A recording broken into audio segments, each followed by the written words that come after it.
senior Latino correspondent, Al Madrigal. Al.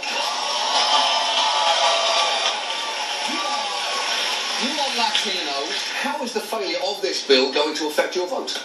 John, that is offensive. You know, I'm so sick of people treating Latinos like some homogenous group that all feel the same way about everything. And you know what? It's even offensive that you'd have me cover this because I'm Latino. Well, to be fair, Al, you are the senior Latino correspondent. Oh, you're right. And I'm also the junior Latino correspondent. You know why? Because I'm the only Latino correspondent on this show, not just now, but also ever. All right? I can't speak for all Latinos. Stop throwing us all together like some sort of Puerto Rico Dominican Tex-Mex buffet. Which is not a thing, but it should be because it sounds delicious. Let me explain. Take a look at this chart. See, these are the top issues for a group I'm referring to as all people. Now, compare that to the top issues for Latino people. Well, hold on. Can we just look at those two charts together? Because that seems to be exactly the same chart. Well, yeah, but I mean, ours is in a spicier font, and if you zoom in a little, you'll see ours includes ultimate fighting and pigeon racing. Sure, I get it. But let's be fair just for a second now. Even if there is diversity among Latinos, you guys are still politically identified as one group. Yeah, but we shouldn't be. That's like lumping all Europeans together. What if I called you Irish? Hey, that's offensive, that we are very different, and there's also some complicated history between us. We don't look alike, we don't sound alike. Okay, what if I said you were exactly the same as the French? Oh, really?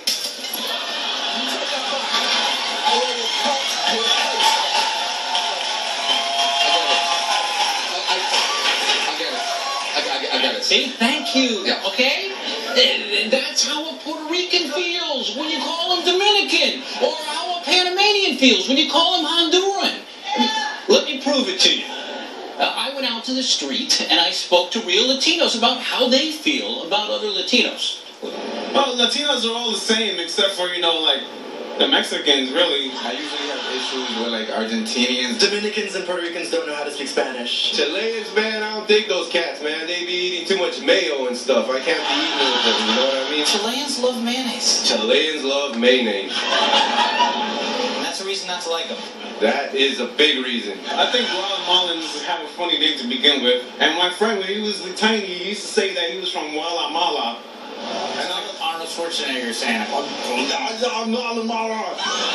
had the same jar of mayonnaise in my refrigerator for seriously 2 or 3 years. Nah, man, I have a Chilean in there. I'll be gone in 2 days. I'm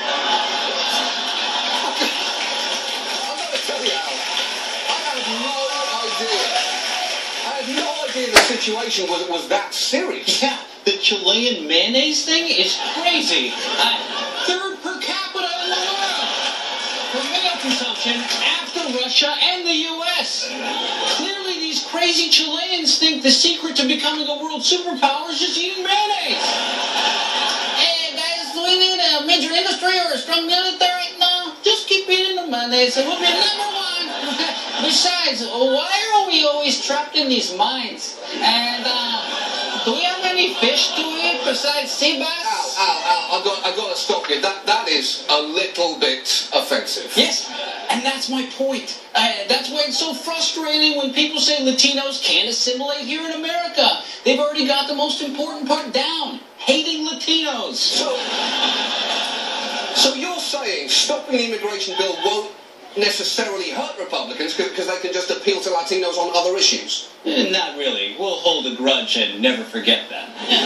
But I do know how Republicans can keep out Chilean immigrants. They just send them more mayonnaise. That's true. You people do love your mayonnaise, huh? What? Hey!